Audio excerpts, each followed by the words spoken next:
దావీదు ఆమె గురించి వాకబు చేయించాడు. ఆమె ఎవరు? ఆమె ఏలియాము కుమార్తె. ఎవరు? ఆమె ఏలియాము కుమార్తె అయిన బెత్షెబా అని తెలుసుకున్నాడు. ఆ తర్వాత అతని సైన్యంలో ఉన్న ఊరియాకు ఆమె భార్య. దావీదు సైన్యంలో ఉన్న ఊరియాకు భార్య అని తెలుసుకుంటాడు. ఈ ఊరియా ఎవరో కాదు, అనామకుడు కాదు. దావీదు సైన్యంలో 37 మంది గొప్ప యుద్ధ వీరులు ఒకడు. ఈ యూరియవుడు దావీదు సైన్యంలో గొప్ప యుద్ధ వీరుడు 37 మందిలో ఈ యూరియా కూడా ఒకడు. దావీదు తన సైన్యాధిపతి అయిన యోవాబుకు ఈ యూరియాను యుద్ధంలో ఎక్కడ తీవ్రంగా ఉంటే అక్కడ పెట్టి అతను హతమయ్యేటట్టు చూడని ఉత్తరం రాసి యూరియా చేత పంపిస్తాడు. ఎప్పుడైతే చూడండి, ఒక పాపానికి ఒక పాపం, ఆ స్త్రీతో పాపం చేశాడు. ఆ స్త్రీ ఎవరో తెలుసుకున్నాడు. అతడు తన సైన్యంలో సైనికుడైన ఊరియా యొక్క భార్య అని తెలుసుకున్నాడు. ఆ ఊరియాని పిలిపించాడు. ఆ ఊరియాకు ఒక లెటర్ పంపిస్తున్నాడు. ఎవరికి? సైన్యాధిపతికి. ఇదిగో ఇతనిని యుద్ధం ఎక్కడైతే తీవ్రంగా జరుగుతుందో అక్కడ పెట్టి అతను హతమయ్యేటట్టు, అతను చనిపోయేటట్టు చూడని ఉత్తరం రాసి పంపించాడు. ఆ యుద్ధంలో యూరియా ఏమవుతాడు? చనిపోతాడు. తర్వాత ఆమె దావీదు వివాహం చేసుకుని ఒక కుమారుని కంటాడు. అయితే దావీదు చేసిన పని దేవుని దృష్టిలో దుష్కార్యముగా ఉంది. దావీదు చేసిన పని దేవుని దృష్టిలో ఉంది. అది చాలా దుష్కార్యంగా కనిపించింది. దేవుని దృష్టిలో చాలా చెడ్డదిగా కనిపించింది. కావున దేవుడు ప్రవక్త అయిన నాతానును దావీదు దగ్గర పంపి, దావీదు చేసిన పాపమును బట్టి నీ మీదకి విపత్తు రప్పిస్తున్నాను అని దేవుడు హెచ్చరించాడు. ఆ విపత్తు వల్ల అతని కుమారుడు ఏమిటాడు? ఈ దావీదుకి బెత్షెబాకి పుట్టిన కుమారుడు మరణిస్తాడు. అలా తన కుమారుడు మరణించాడు. ఇది అక్కడ జరిగిన సంఘటన. దానిని పునస్కరించుకుని దావీదు ఏదైతే నాతాను ప్రవక్త చేత హెచ్చరించాడో అప్పుడు ఈ యొక్క కీర్తన రాశాడు. 51వ కీర్తన రాశాడు దావీదు.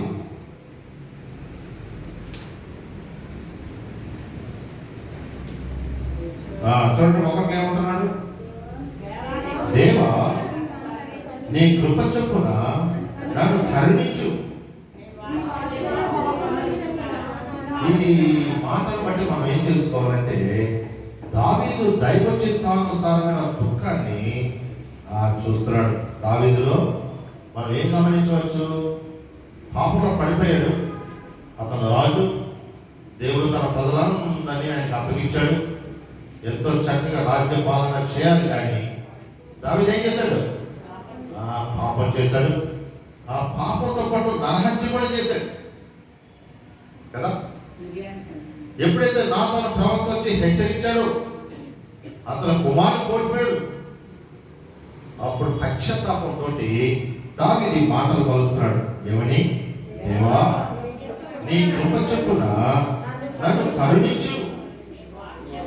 నీ వాత్సల్య బాహుల్యము చొప్పున నా అతిక్రమాలు తుడిచివేయి అంటున్నాడు. దావీదులో దైవ చిత్తానుసారమైన దుఃఖాన్ని చూడవచ్చు. ఇలా అంటున్నాడు. చదవగలరు? నీ కృప చొప్పున నన్ను కరుణించు.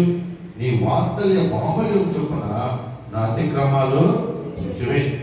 దావీదులో ఉన్న బలహీనత వలన మనము నేర్చుకోవలసినవి. గొప్ప విశ్వాస వీరులు కూడాను అతి హీనమైన స్థితిలోకి దిగజారే అవకాశం ఉంది కదా. దావీదెవరు? దేవునికి హృదయానుసారం. దావీదెవరు? సౌలుని తీసివేసి దావీదుని దేవుడు ఏం చేస్తున్నాడు? తన ప్రజలకి రాజుగా ఉండడానికి దేవుడు దావీదులో ఎన్ని మంచి క్వాలిటీస్ ఉంటే దేవుడు తన ప్రజల మీద రాజుగా నిలబెట్టాడు. దావీదుని రాజుగా చేశాడు. దావీదు రాజుకి, దావీదు దేవునికి ఎలా ఉన్నాడు? ఆయన ఇష్టానుసారుడుగా ఉండేవాడు. ఏది చేయాలన్నా సరే దావీదు పరిపూర్ణంగా దేవుని పైన ఏం చేసేవాడు? ఆయన ఆధారపడేవాడు.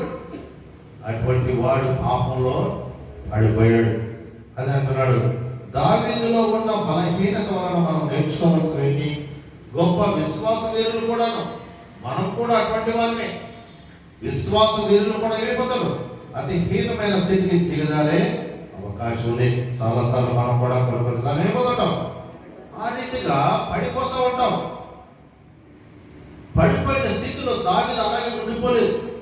ఏం చేశాడు? దావీదు దైవ చిత్తానుసారమైన పశ్చాత్తాపాన్ని దేవుని పట్ల దేవుని యొక్క కనపరుచుకుంటున్నాడు. ఇంకేమన్నా దావీదు లాంటి యథార్థం పశ్చాత్తాపం కనపరిస్తే ఎంతటి పాపులైనా దేవుడు ఏం చేస్తాడు? మనల్ని క్షమించే దేవుడై ఉన్నాడు. భక్తుడు ఆయన కృపను ఆశ్రయిస్తున్నాడు. భక్తుడు ఆయన కృపను ఏం చేస్తున్నాడు? ఆయన ఆశ్రయిస్తున్నాడు. నేను అర్పించు బలులు నా పాపముల నుండి నన్ను రక్షించవు, కేవలము నీ వాత్సల్య బాహుల్యం మాత్రమే నన్ను రక్షిస్తుంది అని తన హృదయంలో తాను సిద్ధపరుచుకుంటున్నాడు. ఆయన రాజు తన పాపాన్ని బట్టి ధర్మశాస్త్రానుసారంగా ఎన్ని కోళ్ళైనా అప్పించాయి.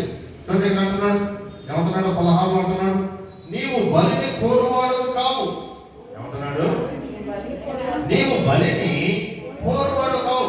ఇక్కడ మనం దావీదులో ఉన్న యొక్క దైవ చిత్తానుసారమైన పశ్చాత్తాపాన్ని మనం గ్రహించాలి.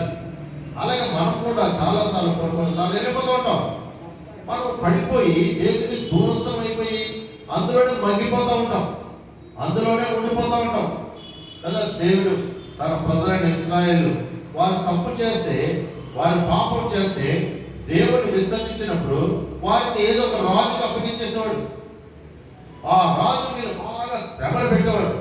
ఆ శ్రమలోనే కొన్ని సంవత్సరాలు అలా ఉండిపోయేవారు తప్ప వాళ్ళ హృదయంలో ఏముండేది కాదు, పశ్చాత్తాపం ఉండేది కాదు. దావీదు వెంటనే ఏం చేసుకుంటున్నాడు? తాను చేసిన పాపానికి ఆయన సన్నిధిలో దేవుడి చిత్తానుసారమైన పశ్చాత్తాపాన్ని కనపరుచుకుంటున్నాడు. అందుకే మాటలు పలుకుతున్నాడు, దేవా నీ కృప చొప్పున నన్ను ఏం చేయాలి? కరుణించు. నీ వాత్సల్య బాహుల్యము చొప్పున నా అతిక్రమాలు నువ్వేం చేయాలి? రుచివే. దేవుని ఎదుట ఒప్పుకుంటున్నాడు. ఇంకా అంటున్నాడు ఏంటి? ఇక్కడ 16 అంటున్నాడు, చదవండి 16. నీవు బలిని కోరేవాడు కాదు. ఆయన హృదయం చూడండి, ఆయన రాజు కదా. ఆయన పాపాన్ని బట్టి ధర్మశాస్త్రానుసారంగా ఎన్ని కోడులైనా అర్పించేయచ్చు కదా. రాజు కన్నా తక్కువ, గొర్రెలు కానీ మేకలు కానీ ఎద్దులు కానీ తక్కువ. ఆయన కొన్ని లక్ష గొర్రెలు కావాలంటే తన పాపాన్ని బట్టి అర్పించవచ్చు, కానీ అలా అనుకోవటం లేదు. ఏమంటున్నాడు? నీవు బలిని కోరువాడు కాదు, కోరిన ఎడల నేను అర్పిస్తాను. దహన బలి నీకు ఇష్టమైనది కాదు. దేవా, విరిగి నలిగిన హృదయమును నీవు అలక్ష్యము చేయు. మన దేవుడు విరిగి నలిగిన హృదయాన్ని ఆయన ఏం చేయడట? అలక్ష్యము చేయడు. అదే కోరుకుంటున్నాడు దేవుడు.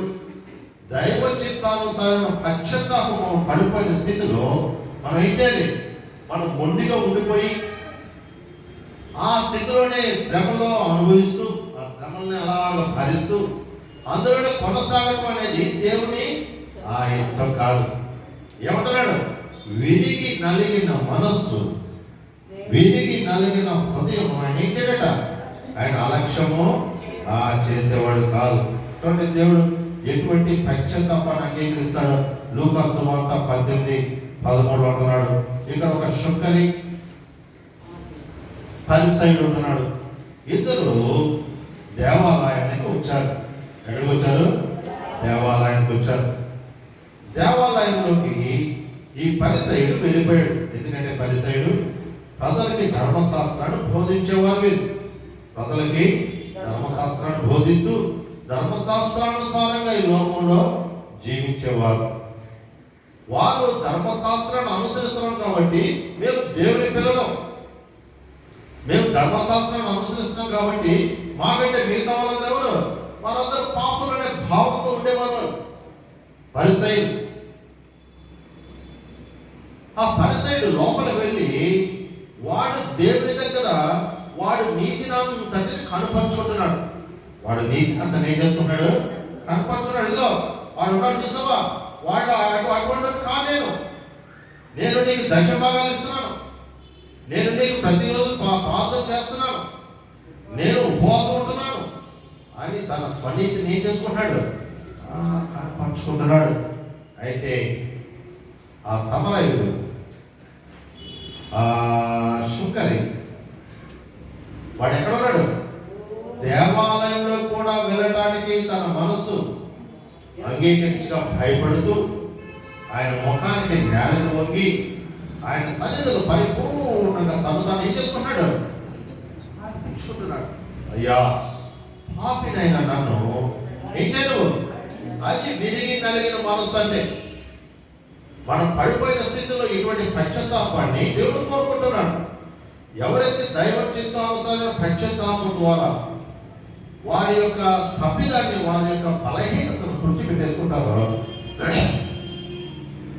వారిని దేవుడు ఏం చేస్తాడు? అంగీకరిస్తాడు. అది దేవుడు దావీదు ద్వారా మనకి నేర్పుతున్నాడు.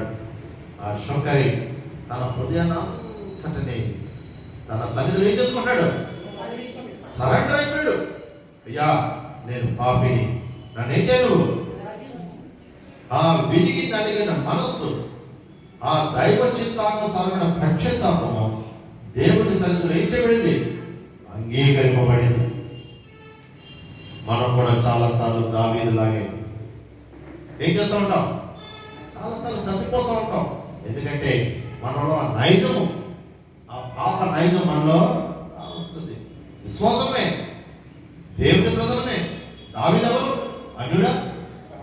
అది కదా, దేవుడికి ఇష్టానుసారైన వాడు, దేవుడు కోరుకున్నవాడు, దేవుడు రాజుగా నిలబెట్టిన వాడు. అటువంటి వాడు పాపంలో పడిపోయాడు. ప్రవక్త చేత హెచ్చరింపబడుతున్నాడు. అప్పుడు తన హృదయాన్ని ఆయన సన్నిధిలో ఏం చేసుకుంటాడు? ఉపరించుకుంటున్నాడు. ఏం పలుకుతున్నాడు? అయ్యా, నేను పాపం చేశాను కదా, నేను దాని బలి అర్పించేస్తాను అనుకోలేదు. దహన బలిని నువ్వు కోరేవాడు కాదు, కోరేడలా నేను చాలా నీకు అర్పిస్తానయ్యా. విరిగి నలిగిన మనస్సు, విరిగిన మనస్సే దేవునికి ఇష్టమైన బలులు.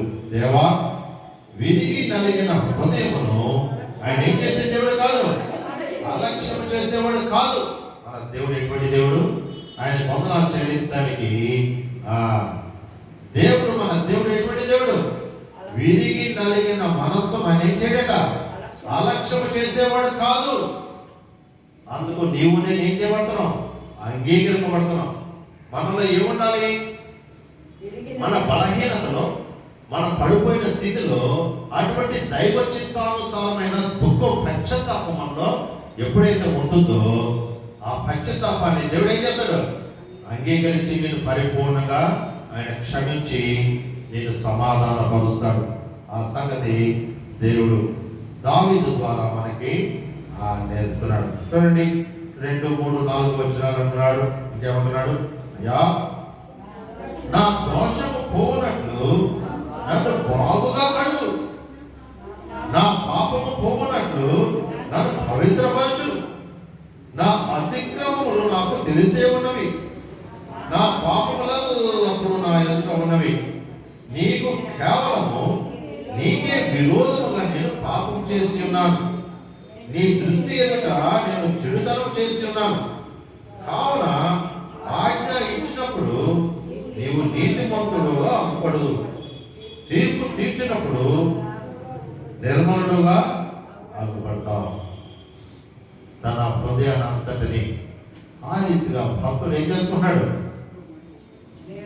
ఆయన సన్నిధిలో దావీదు ఏదో పైన నోటి మాటలతో ఒప్పుకోవడం కాదు, కానీ భక్తిని యొక్క పశ్చాత్తాపం దేవుని చిత్తానుసారమైనదిగా ఉంది. చూడండి, కీర్తనలు 32:1-2 అంటున్నాడు.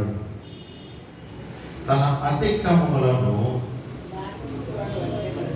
తన అతిక్రమములకు పరిహారము నొందినవాడు, తన పాపములకు ప్రాయశ్చిత్తము నొందినవాడు ధన్యుడు. ఇటువంటి ధన్యత ఆయన కుమారుడైన యేసుక్రీస్తు మనకు అనుగ్రహించాడు. ఏంటది? మన అతిక్రమములకు పరిహారం దొరుకుతుంది, మన పాపములకు ఏం కలుగుతుంది? ప్రాయశ్చిత్తమైన కుమారుడైన యేసుక్రీస్తులో మనకి కలుగుతుంది. దేవుని ప్రేమ, ఆయన వాత్సల్యత, ఆయన కటాక్షము, ఆయన కరుణ ఎలా ఉంది? మన పాపాలకి ప్రాయశ్చిత్తం కలుగుతుంది. దేవుడు మన పాపాలను బట్టి మనల్ని విసర్జించలేదు. నీలో ఉన్న పశ్చాత్తాపాన్ని బట్టి దేవుడు ఏం చేస్తున్నాడు? ఆయన కుమారుడైన క్రీస్తు రక్తం చేత మనకి ఏం కలుగుతుంది? ప్రాయశ్చిత్తము కలుగుతుంది. అందుకంటున్నాడు భక్తుడు, తన అతిక్రమములకు పరిహారము నొందినవాడును, తన పాపమునకు ప్రాయశ్చిత్తము నొందినవాడును ధన్యుడు. ఇక్కడ చూడండి, ఆయన స్వభావం ఎటువంటిదో. యెషయా గ్రంథం 43:25 అంటున్నాడు, నేనే నా చిత్తానుసారముగా నీ అతిక్రమములను తుడిచివేసి ఉన్నాను. ఏమంటున్నాడు ఇక్కడ? దేవుడు తన స్వభావాన్ని కనపరుచుకుంటున్నాడు యెషయా ద్వారా తన ప్రజలకి. ఏమంటున్నాడు? ఇదిగో మిమ్మల్ని నా దుస్థితులు వదిలేయటం లేదు, నేనేం చేస్తున్నాను? నేనే. దేవుడు చెప్తున్నాడు యెషయా ద్వారా ఈ మాటలు. నేనే నా చిత్తానుసారముగా ఏం చేస్తున్నాడు? నీ అతిక్రమములను తుడిచివేయుచున్నాను, నేను నీ పాపములను జ్ఞాపకం చేసుకున్నాను. ఏమంటున్నాడు? నీ పాపాలు నేను. దేవుడు ఒకసారి ఆయన కుమారుడైన క్రీస్తు రక్తం చేత మనం పవిత్రపరచబడిన తర్వాత మళ్ళీ తిరిగి ఆ పాపాన్ని ఏం చేయడైనా ఆయన జ్ఞాపకం చేసుకునేవాడు కాదు. ఎందుకంటే క్రీస్తు రక్తం చేత వాటి ఏం చేస్తాడైనా చేవ్రాతనాన్ని శత్రువు సాతానుడు మన పాపాలన్నీ ఇనుప గంటతో రాసేస్తున్నాడు. క్రీస్తునందు మనకు దొరికే ప్రాయశ్చిత్తం ఎలా ఉంది? ఆయన రక్తం వాటన్నిటిని ఏం చేస్తుంది? తుడిచివేసేస్తుంది. ఆయన రక్తము ఆ పాపాలన్నిటినీ, ఆ పాపం ద్వారా కలిగే దోషము, ఆ శిక్ష ఏం చేస్తుంది? క్రీస్తు రక్తము తుడిచివేస్తుంది. అందరి బట్టి మనం హృదయపూర్వకంగా ఏం చేయాలి? ఆయనకు క్రీస్తు మనకి ఏం కలుగుతుంది? ప్రాయశ్చిత్తం కలుగుతుంది. మన పాపాలకి ప్రాయశ్చిత్తము క్రీస్తు రక్తంలో కలుగుతుంది. ఎప్పుడైనా గమనించామా? అందుకు మనం ఎవరిని ఆశ్రయించాలి? మనం ప్రభువుని ఆశ్రయించాలి. ఆయన సన్నిధిలోనే మన బలహీనతలను, మనం పడిపోయిన స్థితిని నెమరు వేసుకుంటూ, దాన్ని తలపోసుకుంటూ ఆయన సన్నిధిలో మనం ఏం చేయాలి? మొండిగా ఉండిపోకూడదు, న్యూట్రల్గా ఉండిపోకూడదు. ఆ పరిస్థితులకి మనం కాంప్రమైజ్ అయిపోయి ఆ స్థితిలోనే మగ్గిపోకూడదు. దేవుడు అది కోరుకోవడం లేదు. భక్తుడు అది నేర్పుతున్నాడు. దావీదు భక్తుడు ఎప్పుడైతే ఆయన తప్పుని ఆ ప్రవక్త ద్వారా బయలుపరచబడిందో వెంటనే భక్తుడు ఎవరిని ఆశ్రయించాడు? దేవుణ్ణి ఆశ్రయిస్తూ ఆయన మాటలన్నీ పలుకుతున్నాడు. చదవండి మరొకసారి. దేవా, నీ కృప చొప్పున నన్ను కరుణించు, నీ వాత్సల్య బాహుల్యము చొప్పున నా అతిక్రమాలను తుడిచివేయి, నా దోష పోవునట్లు నన్ను బాగుగా అడుగు, నా పాపము పోవునట్లు నన్ను పవిత్రపరచు. పరిపూర్ణంగా భక్తుడు తను తాను దేవుడికి ఏం చేసుకున్నాడు? నువ్వు బలులు కోరేవాడు కాదు. బలులు అంటే స్వనీతి. ఆయన బలులు కోరేవాడు కాదు. ఆయన బలులు కోరితే ఆయన రాజు కాబట్టి ఎన్నైనా ఇవ్వగలడు. దేవుని మనస్సును ఎరిగిన దావీదు ఏమంటున్నాడు? విరిగి నలిగిన మనస్సు నేను ఏం చేయను? అలక్ష్యం చేసేవాడు కాదు. ఆయన విరిగి నలిగిన మనస్సును ఆయన ఎన్నాడు ఏం చేయడు? అలక్ష్యము చేయడు. అలాగే దేవుని యొక్క స్వభావం ఏంటి? నేనే నా చిత్తానుసారముగా నీ అతిక్రమాన్ని నేనేం చేస్తాను? తుడిచివేయుచున్నాను, నేను నీ పాపములను ఎన్నటికీ నేను జ్ఞాపకం చేసుకున్నాను. అదే యెషయా 44:22 అంటున్నాడు. మళ్ళీ మంచు విడిపోవునట్లుగా నేను నీ అతిక్రమములను, మబ్బు తొలగిపోవునట్లుగా నీ పాపాన్ని నేనేం చేస్తాను? చివేశాను. ఎంత మంచి దేవుడు మన దేవుడు! ఆయన వాత్సల్యత, ఆయన ప్రేమ, ఆయన కటాక్షం మన పైన ఎంత ఉన్నతంగా ఉంచాడు. ఆయన కుమారుడు సమస్తము కనపరచాడు. ఆయన కుమారుడు యేసుక్రీస్తులో మనపై ఉన్న ప్రేమ, మనపై ఉన్న కృప, మనపై ఉన్న కటాక్షాన్ని సమస్తాన్ని ఆయన కుమారుడు యేసుక్రీస్తు యొక్క రక్తం ఏం చేశాడు? ఆయన వచ్చాడు. ఎవరైతే ఆయన కుమారుడు యొక్క రక్తాన్ని ఆశ్రయించి పరిపూర్ణంగా వారు దేవునికి ఆయన రక్తానికి సరెండర్ అవుతారో వారు కలిగే మేనేంటి? వారి పాపాలకి ప్రాయశ్చిత్తం కలుగుతుంది. ఆయన తన చిత్తానుసారంగా మన అతిక్రమాలన్నింటినీ చేస్తాడు. ఆయన తుడిచివేసే దేవుడు. మన పాపాలని అన్నిటికీ జ్ఞాపకం చేసుకునేవాడు కాదు. మంచు విడిపోనట్టుగా నేను నీ అతిక్రమాలు ఏం చేస్తాను? నేను మబ్బు తొలగిపోనట్లుగా నీ పాపాలు నేను తుడిచివేస్తున్నానని చెప్తున్నాడు. చూడండి 51 అంటున్నాడు, 5 అంటున్నాడు, నేను పాపంలోనే పుట్టాను. ఏమంటున్నాడు? నేను పాపంలోనే పుట్టినవాడను, పాపంలోనే నా తల్లి నన్ను ధరించింది. నీవు అంతరంగంలో సత్యాన్ని కోరేవాడు. దేవుడు ఎటువంటి దేవుడు? మనిషి యొక్క అంతరంగంలో క్రీస్తు యొక్క సత్యాన్ని కోరేవాడు. సత్యం అంటే ఎవరు? మన ప్రభు. మన అంతరంగంలో సత్యాన్ని కోరుచున్నావు. మనిషి అంతరంగం చెడిపోయింది కాబట్టి అంతరంగంలో మార్పు అవసరం. 2, మనిషి అంతరంగంలో నిజమైన మార్పు లేకపోతే వాడు ఏం చెప్పినా ఏం చేసినా దేవుని సంతృప్తి పరచలేడు. నీకు అర్థమవుతుంది పాయింట్? ఏమంటాడు భక్తుడు? ఒక ఆత్మీయ సత్యాన్ని చెప్తున్నాడు. నీవు అంతరంగంలో సత్యాన్ని కోరేవాడు. అంతరంగంలో ఏం కోరుతున్నాడు దేవుడు?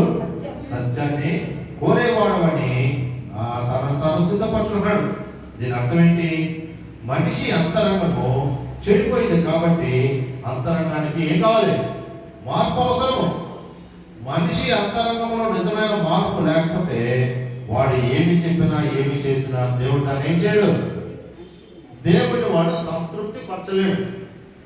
మన అంతరంగంలో మార్పు లేకుండా ఎన్నిసార్లు దేవుడి సన్నిధిలోకి వచ్చి అయ్యా క్షమించు క్షమించు క్షమించని ఆ పరిసయుడు లాగా ప్రార్థన చేస్తే దేవుడు దాన్ని ఏం చేయడు, అంగీకరించాడు.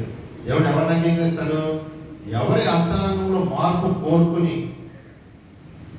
ఆ మార్పు సిద్ధపడి పశ్చాత్తాప పడతారో దేవుని సన్నిధిలో. చూడండి కీర్తనలు 15:2 అంటున్నాడు, యథార్థమైన ప్రవర్తన కలిగి నీతిని అనుసరించుచు హృదయపూర్వకంగా నిజము పలుకువాడే. ఏమంటున్నాడు? యథార్థతను చదవండి. యథార్థమైన ప్రవర్తన కలిగి నీతిని అనుసరించుచు హృదయపూర్వకంగా నిజం పలుకువాడిని దేవుడు ఏం చేసుకుంటున్నాడు? కోరుకుంటున్నాడు. అలాగే ఎఫెసీ పత్రిక 4వ అధ్యాయము 21 నుంచి 22 నుంచి 24 వరకు చదువుకుంటే అక్కడ ఏమంటున్నాడు భక్తుడు ఎఫెసీ సంఘానికి పౌలు రాస్తూ, కావున మునుపటి ప్రవర్తన విషయంలోనైతే మోసకరమైన దురాశల వలన చెడిపోవు మీ ప్రాచీన స్వభావం వదులుకొని. ఏమంటున్నాడు భక్తుడిగా? మునుపటి ప్రవర్తన విషయంలోనైతే మీకు మునుపటి ప్రవర్తన విషయంలో ఎలా ఉన్నారు? మీరు మోసకరమైన దురాశల వల్ల చెడిపోయి ఉన్నారు. మునుపటి ప్రవర్తన ఎలా ఉంది? మోసకరంగా దురాశల చేత చెడిపోయిన స్థితి. చెడిపోవు మీ ప్రాచీన స్వభావం వదులుకొని చదవనప్పుడు మీ చిత్తవృత్తి యందు నూతన పరచబడిన వారై నీతియు యథార్థమైన భక్తి గలవారై దేవుని కోరికగా సృష్టింపబడిన నవీన స్వభావమును ధరించుకోవాలి. నవీన స్వభావాన్ని ఏం చేసుకోవాలి? మనము ధరించుకోవాలి. పూర్వం ఎలా ఉండేవాళ్ళం మనము? మునుపటి ప్రవర్తన విషయంలోనైతే ఎలా ఉండాలో? మోసకరమైన దురాశల వలన చెడిపోయి మన ప్రాచీన స్వభావం వదులుకోకపోతే మనం ఎన్నటికీ దేవుని ఏం చేయలేము, సంతృప్తి పరచలేదు. మీ చిత్తవృత్తి యందు నూతన పరచబడిన వారి నీ హృదయంలో ఏం చేయబడాలి? నూతన పరచబడాలి. రెండోది నీతియు యథార్థమైన భక్తి గలవారే దేవుని పోలికగా సృష్టింపబడిన నవీన స్వభావం మనం ఏం చేసుకోవాలి? ధరించుకోవాలి. భక్తులు ఎక్కడ అంటున్నాడు? ఏమంటున్నాడు? నీవు అంతరంగములో సత్యమును కోరుచున్నావు. అంతరంలో ఏం కోరుకున్నాడు ఆయన? సత్యాన్ని కోరుతున్నాడు. చూడండి 7 అంటున్నాడు, నేను పవిత్రుడగునట్లు హిస్సోపుతో నా పాపాన్ని నువ్వు పరిహరించు. ఎంత తన హృదయానంతటిని ఎంతగా కుమరించుకుంటున్నాడు. నేను పవిత్రుడగునట్లు హిస్సోపుతో ఏం చెప్పన్నాడు? నా పాపాన్ని పరిహరించు. హిమము కంటేను నేను తెల్లగా ఉండునట్లు నన్ను కడుగు. ఇక్కడ హిస్సోపు అంటున్నాడు. హిస్సోపు అంటే తెలుసా మీకు? హిస్సోపు అంటే దహన బలికి పశువుని అర్పిస్తారు కదా, ఆ పశువుని వధించినప్పుడు దాని రక్తం ఒక గిన్నెలో పడతారు. దాని రక్తాన్ని ఏం చేస్తారు? ఒక గిన్నెలో పెట్టి ఈ హిస్సోపు అని ఒక చిన్న మొక్క, హిస్సోపు పెట్టేది చిన్న మొక్క, ఆ మొక్కని ఆ రక్తంలో ముంచి బలిపీఠం మీద ఏం చేస్తారు? ఇలా జల్లేవారు. అది హిస్సోపు. హిస్సోపుతో నా పాపాన్ని ఏం చేయరు అంటే దాని అర్థం ఏంటి? మీ రక్తము చేత నా పాపాలన్నీ ఏం చేయరు? పవిత్రపరచు అంటున్నాడు. ఇంకా చూడండి, ఉత్సాహ సంతోషము నాకు వినిపింపు. నేను పోగొట్టుకున్నాను పాపం ద్వారా. నీ సన్నిధిలో దేవుని యొక్క సంతోషాన్ని కోల్పోతాం, దేవుని యొక్క సమాధానాన్ని కోల్పోతాం. మనకు అంత పిచ్చి పిచ్చిగా ఉంటుంది.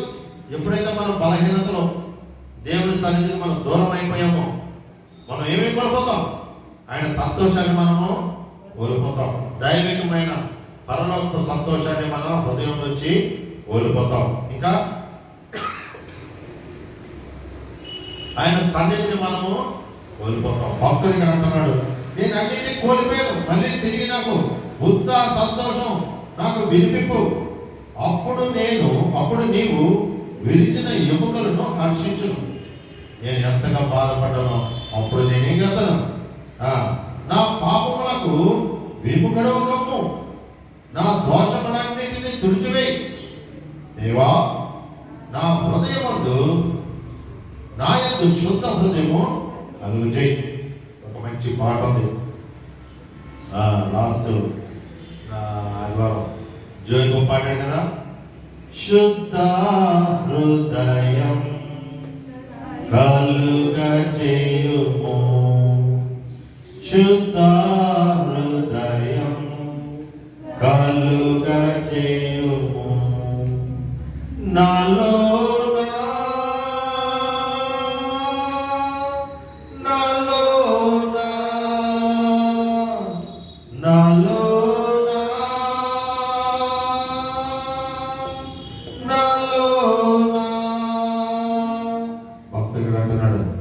శుద్ధ హృదయాన్ని కలుగు చేయి.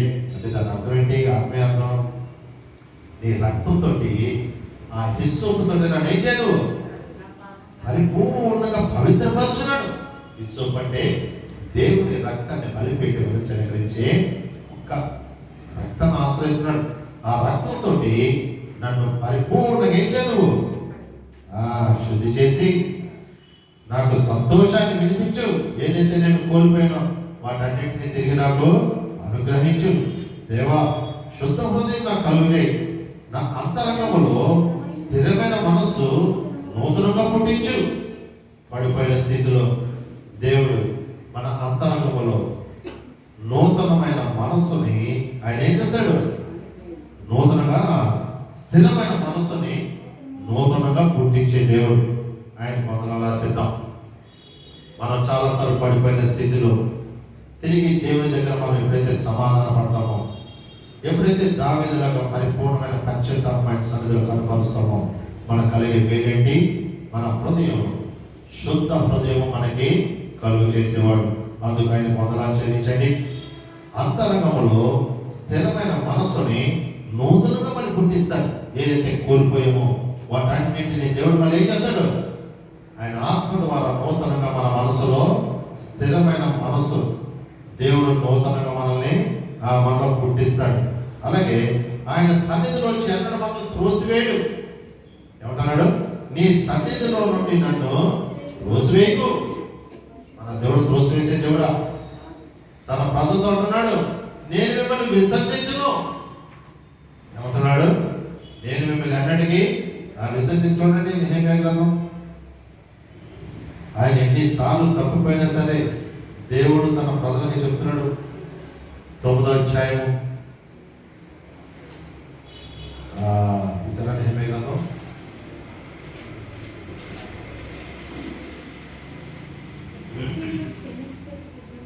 17 చదువుదాం. ప్రజలు ఎలా ఉన్నారట? వారు విధేయులకు మనస్సు లేని వారై తమ మధ్యలో చేసిన అద్భుతమును జ్ఞాపకం చేసుకొనక తన మనసును కఠినపరుచుకొని తాముండి వచ్చిన దాస్యపు దేశములకు తిరిగి వెళ్ళుటకు ఒక అధికారిని కోరుకొని నీ మీద తిరుగుబాటు చేసిరి. ఏం చేస్తారట ప్రజలు? దేవుని మీద తిరుగుబాటు చేస్తారట. అయితే నీవు క్షమించుటకు సిద్ధమైన దేవుడును. మన దేవుడు ఎటువంటి దేవుడు? క్షమించడానికి ఎప్పటికప్పుడు తన మనసును సిద్ధపరచుకుంటున్నాడు ఆయన. ఇంకా దయాను వాత్సల్యతను కలిగిన వాడు, దీర్ఘశాంతమును బహు కృపయు గలవాడై ఉండి వారిని ఏం చేయలేదట? మనల్ని విసర్జించుకుంటానికి దేవుని యొక్క కృప ఎలా ఉంది? దయ వాత్సల్యత గల దేవుడిగా మనకుండి దీర్ఘశాంతమును బహు కృపయు గలవాడై ఉండి మనం ఎన్నడూ ఏం చేయబట్టలేదు. విసర్జించే దేవుడు కాదు ఆయన. ఎప్పటికీ విసర్జించడు. ఆయన 2 చేతులు చాపుకొని ఎప్పుడు నీ యొక్క చూస్తాను ఉంటాడు. ఎప్పుడు మళ్ళీ నాయక చూస్తాడా? ఎప్పుడు నన్ను ఆశ్రయిస్తాడు? ఎప్పుడు పశ్చాత్తాపడతాడు అని దేవుడు ఏం చేస్తున్నాడు? ఆయన 2 చేతులు చాపి ఎప్పుడు ఆయన మనిషి ఏం చేస్తున్నాడు?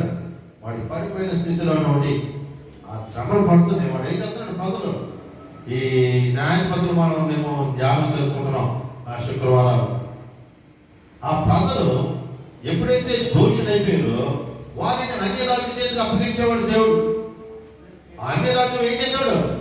వారిని కఠినంగా శిక్షించేవాడు. కఠినంగా వారిని అంతా దోచుకునేవారు. వారు ఆ స్థితిలోనే 18 సంవత్సరాలు 20 సంవత్సరాలు అలా ఉండిపోయేవారు. వాళ్ళ హృదయంలో మార్పు వచ్చింది కాదు. ఎప్పుడైతే పశ్చాత్తాపడి దేవుని వైపు తిరిగారో వెంటనే దేవుడు ఒక న్యాయాధిపతిని ఏర్పాటు చేసుకుని వారికి రక్షకులుగా. మన స్థితి కూడా అలాగే ఉంటుంది.